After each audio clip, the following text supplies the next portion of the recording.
ክቡር ስራ አስኪያጅ፣ የጠቅላይ ቤተ ክህነት ልኡካን፣ የየአድባራቱ አስተዳዳሪዎች፣ የየወረዳው ሊቃነ ካህናት፣ የሰበካ ጉባኤ አባላት፣ የሀገረ ስብከቱ የየመምሪያ ኃላፊዎች በየማዕረጋችሁ ከጀመርንበት ጊዜ ጀምሮ አግባብቶን አስማምቶን ጉባኤያችንን ለማጠናቀቅ ያደረሰን አምላክ ምስጋናችን ይድረሰው። ስብከተ ወንጌል ሚለው ላይ ነው ትንሽ ለአንዳንድ ነገሮች ስላሉ ተጠቅሷል። ቅድም በስብከተ ወንጌል ላይ ገንዘብ ማሰባሰብ የጨረታ ጊዜ በጣም ሰፊ ትኩረት ነው የሚሰጠው።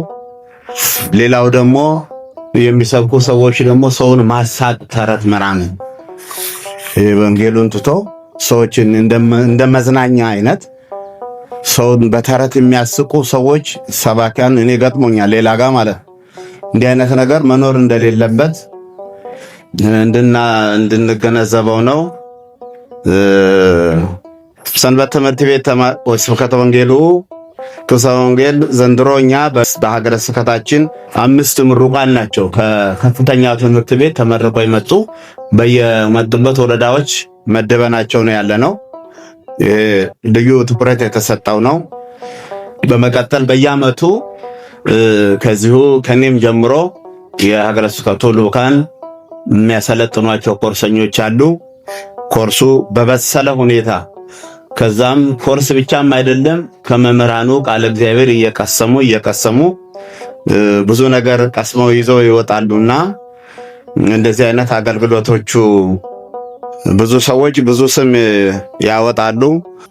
የሰዎችን ስም ማውጣት ሳንከተልኛ መስራት የሚገባንን መስራት ነው። በመቀጠል የስብከተ ወንጌል ብዙ ጊዜ ምዕመናኖቻችን ወጣቶቹም በእኛም በተማሪ ቤት በነበርንበት ሰዓት የጠላት ስብከት ማዳመጥ በኬንያ ናይሮቢ ይሰጥ የነበረ ስብከት ነው። ብዙ ከኛ ጎን ተለይተው ተገንጥለው እንዲወጡ ያደረጋቸው ጓደኞቻችን አሉ። ይሄ የጠላትን ሴራ ለመስማት የጠላትን ዝግጅት መስማት በሳል የሆነ ሰው መሆን አለበት። የራሱን ያወቀ መሆን አለበት። የራሱ የሆነውን ያላወቀ ሰው ጠላት የሚለውን ሲያዳምጥ አዲስ ሆኖበት ይንሸራተታል ህይወቱ ማለት ነው። እና ስለዚህ የጠላት ዝግጅት ማዳመጥ አያስፈልግም ነው። የተማሩ ራሳቸውን የቻሉ የጎለበቱ መልስ መስጠት የሚችሉ የለዩ ቢያዳምጡ አይከፋም። ግን ምዕመናኑ ይህንን እንዳያዳምጡ ትምህርትን መስጠት ያስፈልገናል ማለት ነው። በመቀጠል ሰንበት ትምህርት ቤቶች ተነስቷል። ያው ያመሰግናሉ፣ ይዘምራሉ። ያው በተለይ እንግዲህ በየቤተ ክርስቲያኑ ያሉ ካህናት ሰንበት ትምህርት ቤትን እንደ ቆሻሻ አይቶ ነው የሚጸየፉት። ይሸሻሉ በጣም ሰንበት ትምህርት ቤት የሚገቡ ካህናት የሉ እና እነሱ ራሳቸው ተሰባስበው ተምረው አንድ ስህተት ውስጥ ሲገቡ ግን የተሰብስበው ካህናቱ በቃ ይሄ ለሃይማኖት የመቆም አይነት ነገር ይታያል። ጥሩ ነው፣ ይገባል። ግን ይሄ ስህተቱ ሳይከሰት ችግሩ ሳይከሰት ልጆቹን እግር ለእግር መከታተል ያስፈልጋል ማለት ነው። እና ለዝማሬ ብቻ የሚመጡ ሰንበት ተማሪዎች አሉ። በአመት ንግስ ነው ዝማሬ መጥተው አጠንተው ዘምረው ይሄዳሉ። ከዛ በአመቱ ነው ደግሞ እንደገና የሚመጡት። እነዚህን አንድ ላይ ማሰባሰብ የካህናቱ ድርሻ፣ የስብከተ ወንጌሎቹ ድርሻ መሆን ነው የሚገባውና ይሄን በደንብ እንድናጤነው ቦታ ስፍራ እንድንሰጠው ያስፈልጋል ማለት ነው። ህንፃ ኮሚቴና ሰበካ ጉባኤ ተነስቷል። ሰበካ ጉባኤው ሊረዳ የሚገባው ምንድነው?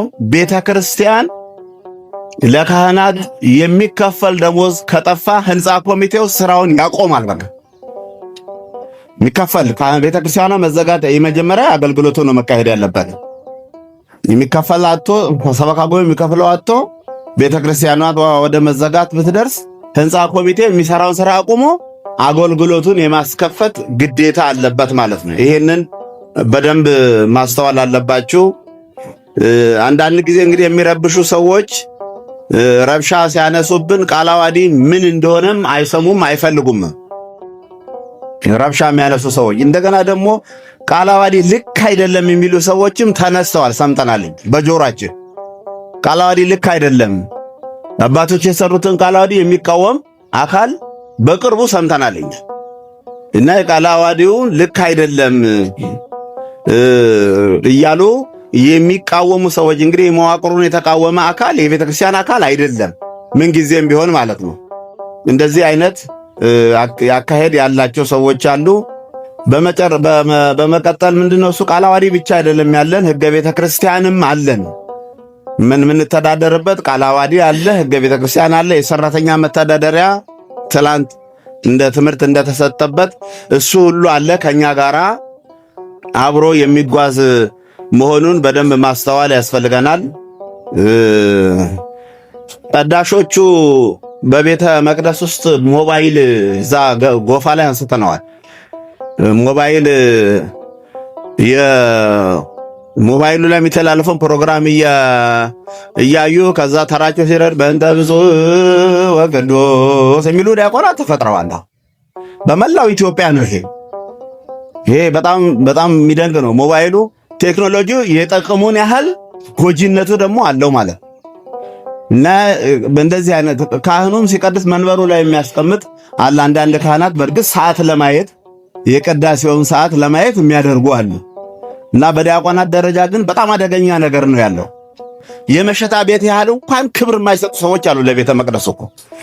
የመጠጥ ቤቱን ያህል እንኳን ክብር የማይሰጡ እና እንዲህ አይነት ነገሮች በጣም ሊታረሙ የሚገባቸው ነገሮች ናቸው። ያው እንግዲህ በቀጣይ ህገወጥ ክህነት የሚያመጡ ሰዎች አሉ። ሲኖዶሱ በተደጋጋሚ ህግ አውጥቷል። ይህን ህግ ሊተገብሩ የፈለጉ አባቶች የሉም። የሄደው ሰው ሁሉ ዛ 4 ኪሎ ሁሉ ክህነት ይሰጣል። በዛ 4 ኪሎ ሁሉ ከዚህ ሀገር ሰው እዛ ቤታቸው ሲያመነኮሱ አባት አለ። በረከታቸው የደረሰን አሁን በህይወት የሉ። እዚህ ደግሞ መቶ ቆቡን ጣለ ልጅ እዛ ቤተ ክህነት 4 ኪሎ ምንኩስና ሰጥተውት። ምንኩስና አሰጣጥ ስርዓት አለ። መነኮሰ ወዲያው እዛው ደግሞ አብሮ ቅስና ሰጡት። ወዲያው ደግሞ ከዛ ያንን ያዘ። እንግዲህ እንዴት አድርጎ ይሸከመዋል? ይሄ በጣም ከባድ ነገር ነው። በጥልቀት ያልተጠና ነገር መጥቶ እንግዲህ ወደ ገዳም ገብቶ ነበረ ለትምህርት። ያንንም ትቶ መጥቶ ቆቡ 1-2 ቀን ለብሶ ተንቀሳቀሰና አጣጥፎ ቁጭ ያደረገው እና እንዲህ አይነት ነገሮች እዛ በሲኖዶስ ላይም አንስተነዋል። በእውነቱ በእናንተ በኩልም በጠቅላይ ቤተ ክህነቱ በኩል እንዲህ አይነት ነገሮች እንደው ትኩረት ቢሰጣቸው። በስመ አብ ያላሉ ሰዎች ክህነት ይወስዳሉ። እዛ ሄደው ይታወቃሉ። ደግሞ እንዲህ የሚያደርጉ አባቶችም ደግሞ ሲኖዶስ ላይ አንስተናቸዋል። ይሄ ቤተክርስቲያኑ እየጎዳት የውጭ ጠላት እኮ ሳይመጣ እኛው ልናፈራርሳት ነው ቤተክርስቲያኗ። ስርዓት በስመ አብ ያላለ ሰው ተጠራቅሞ ሲበዛ እንግዲህ ብዙ ውራን ያሉበት መሃል የገባ ሰው እኮ ራሱ አይነ ስውር ነው ለነሱ። በቃ እንደዚህ አይነት ነገሮች ስላሉ ጥንቃቄ ያስፈልጋል። ይሄን ብዙ ምስጋና ለኔ ያቀርባችኋል፣ አመሰግናለሁ። ግን በጣም በስቶብኛል። በሲኖትራክም ጭኜው መሄድ አልችልም።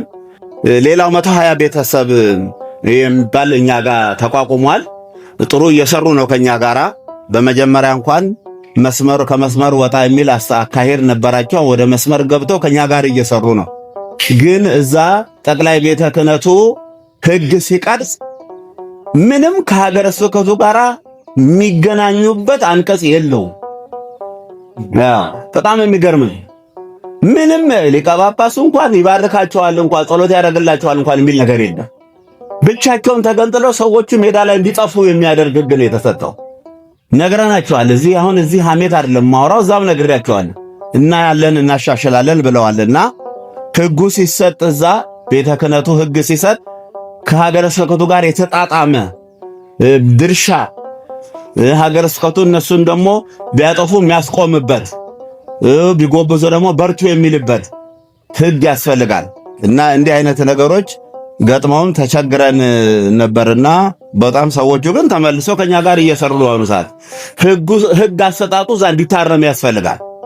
ዝም ብሎ ብድግ ብሎ ከቤተ ክርስቲያኑ የተለየ የወጣ ሰዎቹ አስተዋይ ሆነው ወደኛ ተመለሱ እንጂ ብቻቸውን የሚጓዙበት ነው የተሰጣቸው ሕግ።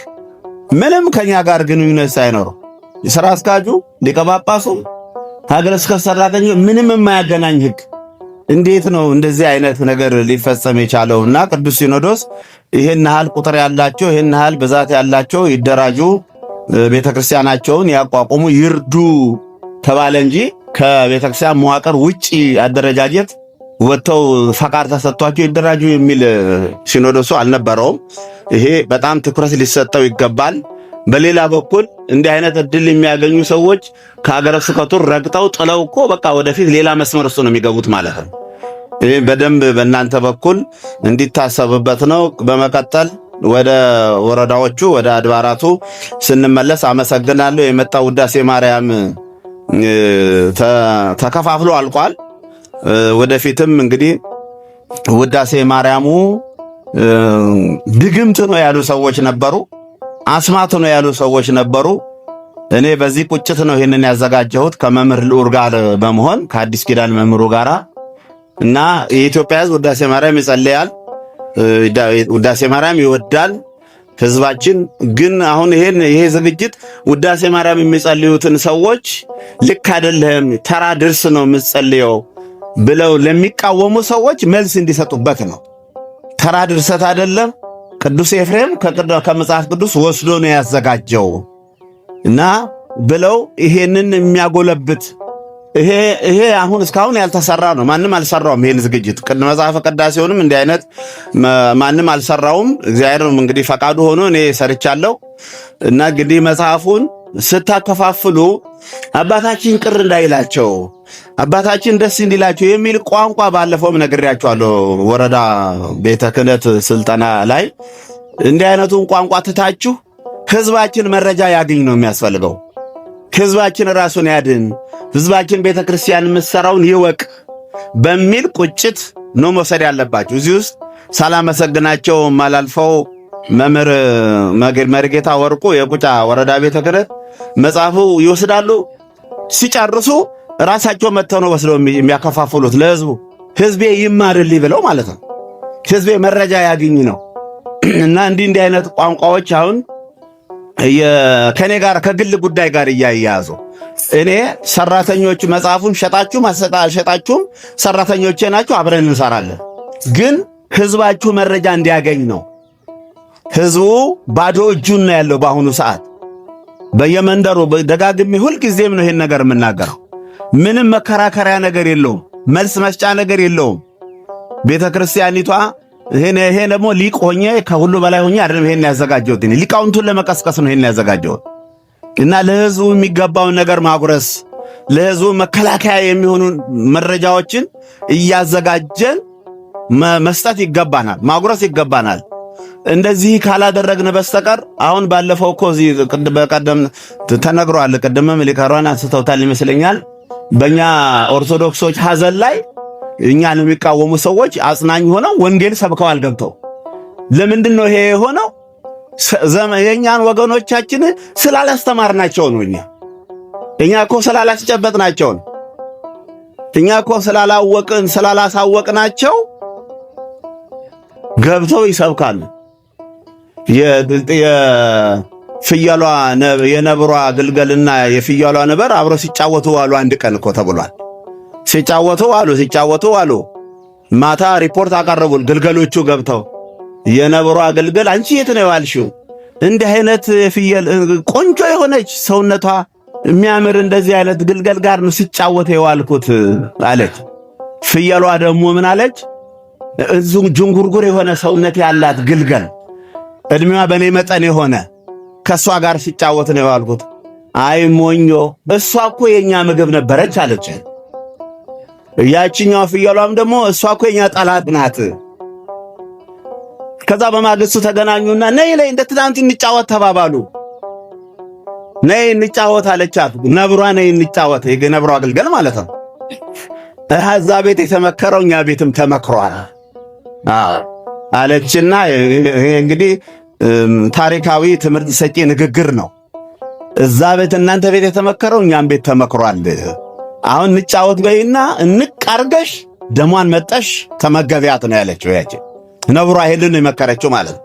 እኛ እንዲህ አይነት ምክር ለሕዝባችን ስላልሰጠን ይሄ በጣም ምን ያህል ውስጣችን ሰርገው እንደገቡ የሚያሳይ ነው። አሁን ምዕመናኑ የተማሩ ቢሆኑ ኖሮ አቁም፣ ለቅሶ ደርሳችሁ ነው መሄድ፣ ስብከት በኦርቶዶክስ ነው እኛ አንፈልግም የሚል አካል መፍጠር አልቻልንም ማለት ነው። ይሄ በጣም ከባድ ነገር ነው።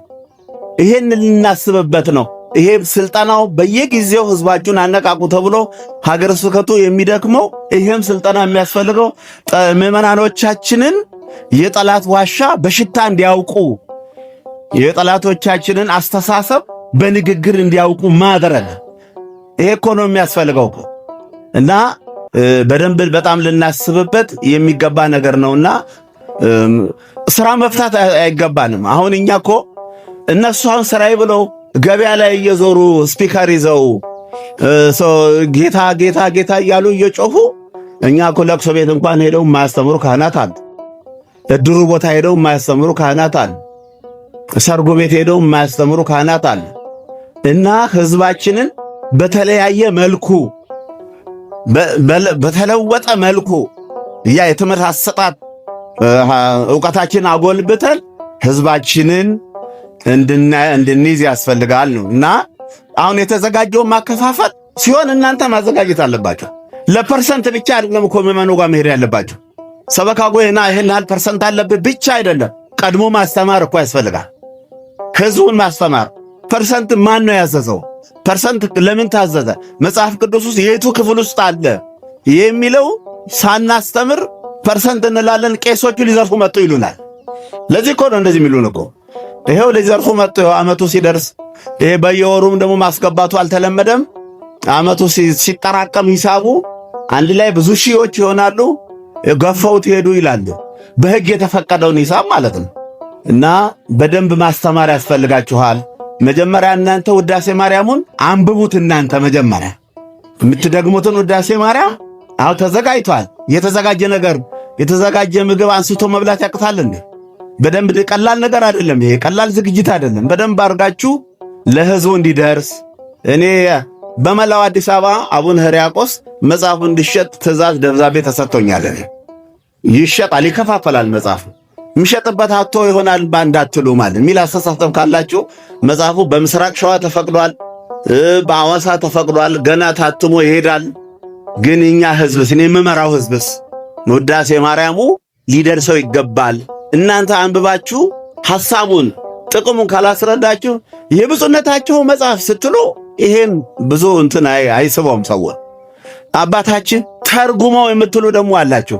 ትርጓሜ አልተረጎምኩም። ትርጓሜማ ባለቤቱ ተርጉሟል፣ ባለድርሻው ተርጉሟል።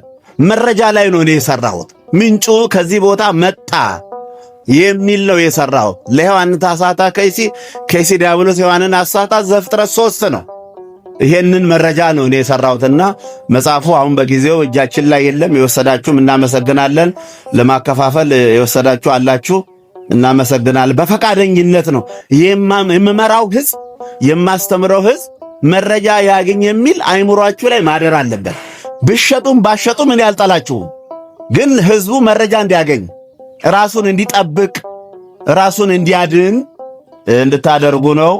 በመቀጠል እንግዲህ ወተከስታ አዕይንቲሆሙ ወአእመርዎ የሚል አለ እዚህ ሉቃስ ወንጌል ላይ የቆረሰውን ሲሰጣቸው ወተከስታ አዕይንቲሆሙ ወአእመርዎ አይኖቻቸው ተከፈቱ አወቁት ነው። ጉዞ ሲጓዙ ውለው በኤማሁስ ጉዞ እግዚአብሔር ሦስትም ሁለትም ስትሆኑ በመካከላችሁ እገኛለሁ ያለ አምላክ በመካከላቸው ተገኝቶ ይቆጩ ስለነበር መኳንንቶቻችን፣ መሪዎቻችን፣ ኃላፊዎቻችን የናዝሬቱን መድኃኒታችን ኢየሱስ ክርስቶስን እንደዚህ ገደሉት እያሉ እየተቆጩ ስለሱ ብቻ እያወሩ ሲሄዱ ሶስተኛ ሆኖ መካከል ተገኝቷል። የምናውቀው ነገር ነው። ያው በጉዟቸው መሸጠለቀ በጉዟቸው መሸጠለቀ ሲለያቸው ግድ አሉት ይላል መጽሐፍ ቅዱስ። ዴና ግባ ወደኛ፣ አሁን መሽቷል። ኤማሁስ ጉዞ በረሃ ጫካ ነው። አሁን ብቻህን መሄድ አይገባህም ያሉትና ቤታቸው ገባ።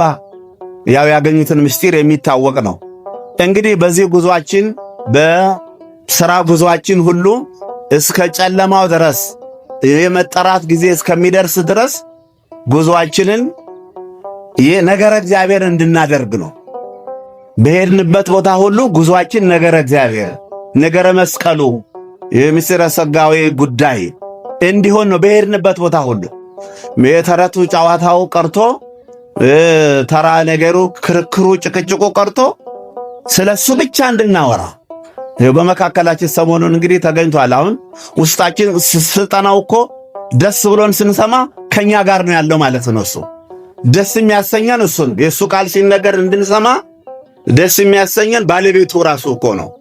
መካከላችን ተገኝቶ ጉባኤያችን ውስጥ ተገኝቶ እኛ ብዙ ነን፣ እነዛ ሁለት ነበሩ፣ ሶስተኛ ሆኖ ነው ያስተማራቸውና አይምሯችን እንዲከፈት ህሊናችን እንዲከፈት ቤተክርስቲያኗ በእድሜያችን ጉዞ ሁሉ ከኛ ጋር እየተጓዘች ነው።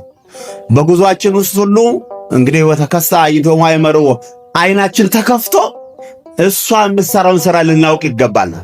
እሷ የምትሰራውን ስራ ልናስተውል ይገባልና በዚሁ አበቃለሁኝ። እግዚአብሔር ልዑካኑን እንግዲህ ይጠብቅልን፣ ወደ በዓታቸውን በሰላም ያግባልን። በሚገባ በልዩ ትህትና በሙሉ ዕውቀት ጠቅላይ ቤተ ክህነቱ በየዓመቱ እናመሰግነዋለን። አቅም የሌላቸውን ሰዎች ወደኛ ልኮ አያቅም። አንዳንድ ቦታዎች የሚላኩ ልዑካን ከዚህ ከሀገረ ስብከቱ መማር የሚገባቸው ሰዎች እየተላኩ ስልጠናው ይበላሻል ማለት ነው። በየዓመቱ ያውቃል ሀገረ ስብከቱ የእናንተን አቅም ስለሚያውቅ ነው፣ ለኛ አይደለም። አቅማችሁን ስለሚያውቅ፣ ጠያቂነታችሁ ስለሚያውቅ፣ ዕውቀታችሁ ስለሚያውቅ ተጠያቂ የሆኑ መምህራን፣ ብቁ መምህራን፣ መልስ መስጠት የሚችሉ መምህራንን ነው በየዓመቱ ይልክልን የነበረው። ያው እናውቃቸዋለን፣ አስተምረውን አልፈዋል ብዙዎቹ። ዛሬም ደግሞ እነዚህ በቤተ ክርስቲያን ውስጥ ያደገ ሰው አይሙ ያስታውቃል፣ ቃሉ ያስታውቃል፣ አሰነዛዘሩ ያስታውቃል፣ አገለባበሱ ያስታውቃል፣ አገላለጡ ያስታውቃል። እና በቤተ ክርስቲያን ውስጥ የኖሩ ቤተ ክርስቲያን የተኮሰቻቸው ያተመቻቸው ምሁራን ናቸውና በተለይም ቀሲስ መላከ ሊቀ ኅሩያን ቀሲስ ዓለምሸት ከብፁዕ አቡነ ጎርጎርዮስ ጋር ልዩ ታሪክ ነው ያላቸው። ዝዋይ እኔ ከመግባቴ በፊት ዝዋይ ገዳም ውስጥ ቄስ አይቀድስም። በብፁዕ አቡነ ጎርጎርዮስ ዘመንም አሁንም ቄስ አይቀድስም። ያው ካህናት መነኮሳት ናቸው። እሳቸውን ግን ለይተው በሙያቸው በእውቀታቸው በችሎታቸው ቢያዜሙ ጥሩ ነበር። የሆነ ዜማ ችሎታ አላቸው። ሳያዜሙልን አለቀ ጉባኤውና እሳቸውን ና ግባ ብለው ቀድስ ብለው አስቀድሰዋቸዋል። እንዲህ አይነት ታሪክ አላቸው። አባታችን በጣም ትልቅ አስተዋይ ናቸው። በሳይንሱም ሳይንሳዊ ናቸው፣ በመንፈሳዊም ቅዱስ ናቸው። እንዲህ አይነት ታሪክ ያላቸው ናቸው። ሊቀ ኅሩያን ዓለምሸት በዛ እንግዲህ በተሰጣቸው ጉሮሮ እሳቸው ፊት ቀድሰው ተመርቀው ያለፉ ናቸውና እግዚአብሔር ይስጥልን፣ እናመሰግናለን። እንግዲህ ለዓመቱ ደግሞ በሰላም ያደርሰን። ባያችንን አስጀምሮ አስማምቶ ምስጢሩን ገልጾልን እንድንማማር ዕውቀት እንድንቀስም የፈቀደልን አምላካችን ምስጋናችን ይድረሰው። በዚህ ሰዓት ያደረሰን አምላክ ተረፈ ማልቱን ደግሞ ባርኮ ቀድሶ በሰላም ያስመሸን። መጪውንም ጉባኤያችንን ብፁዓን አባቶቻችንን በሰላም አምጥቶ ወዳሰብንበት ቦታ ሄደን እነዛን ምዕመናን አስተምረን አባቶቻችን ባርከው ቀድሰው አስተምረው እንዲመለሱልን የአምላካችን ቅዱስ ፈቃዱ ይሁንልን። እንግዶቻችንን በሰላም ወደ የቤታቸው ያግባልን፣ ሰላም ያዋለን፣ ሰላም ያስመሸን። በቤታችን ቅድስት ድንግል ማርያም በሐዋርያት ጉባኤ መካከል ተገኝታ ዕራገ ጸሎት ሆና ጸሎታቸውን ታሳርግ የነበረች ትባርካቸው የነበረች ጉባኤያችንን ባርካ ለዚህ ሰዓት ያደረሰችን በቤታችን ክብር ምስጋና ይድረሳት። አባታችን ሆይ በሰማያት የምትኖር ስምህ ይቀደስ፣ መንግሥትህ ትምጣ፣ ፈቃድህ በሰማይ እንደሆነች እንዲሁም በምድር ትሁን። የዕለት እንጀራችንን ስጠን ዛሬ፣ በደላችንን የሚቅር በለን እኛም የበደሉንን ይቅር እንደምንል፣ አቤቱ ወደ ፈተና አታግባን ከክፉ ሁሉ አድነን እንጂ መንግሥት ያንተ ናትና ኃይል፣ ክብር፣ ምስጋና ለዘላለሙ አሜን። በቤታችን ቅድስት ድንግል ማርያም በመልአኩ በቅዱስ ገብርኤል ሰላምታ ሰላም እንልሻለን። በሐሳብሽ ድንግል ነሽ፣ በሥጋሽም ድንግል ነሽ። አሸናፊ እግዚአብሔር እናት ሆይ ሰላምታ ላንቺ ይገባሻል። ከሴቶች ሁሉ ተለይተሽ አንቺ የተባረክሽ ነሽ፣ የማኅፀንሽ ፍሬ የተባረከ ነው። ጸጋን የተመላሽ ቅድስት ሆይ ደስ ይበልሽ፣ እግዚአብሔር ከአንቺ ጋር ነውና ከተወደደው ልጅሽ ከጌታችን ከመድኃኒታችን ከኢየሱስ ክርስቶስ ዘንድ ይቅርታን ለምኝልን ኃጢአታችንን ያስተሰርይልን ዘላለሙ አሜን። እግዚእነ አምላክነ መድኃኒነ ክርስቶስ ሊቀ ካህናት ሠራዊተ ወመሳስያ በሳ መፍቀሬ ንስሐ ተዋቦም ስልጣና ላወይን ሐዋርያት ከማይ እስራኤል ለኩም ኃጢአተኩም ዘገበርኩም ንስክም እስከዚ አቦ ቀሳውስት ወዲያቆናት አግብርቱ ሃይማኖተ እግዚአብሔር በበስመክሙ ኩኑ ፍቱሐነ ወንጹሐነ ይረስይክሙ ድልዋነ መንግሥተ ሰማያት እግዚኦ መሐረነ ክርስቶስ በእንተ እግዝእትነ ማርያም መሐረነ ክርስቶስ ኦ እግዚእ ኢየሱስ ክርስቶስ ሠራይ ኃጢአቴ ወኃጢአተ ኩሉ ሕዝብ ከማይሠራ ኃጢአት እግዚአብሔር ይፍታ። እግዚአብሔር ይባርካችሁ።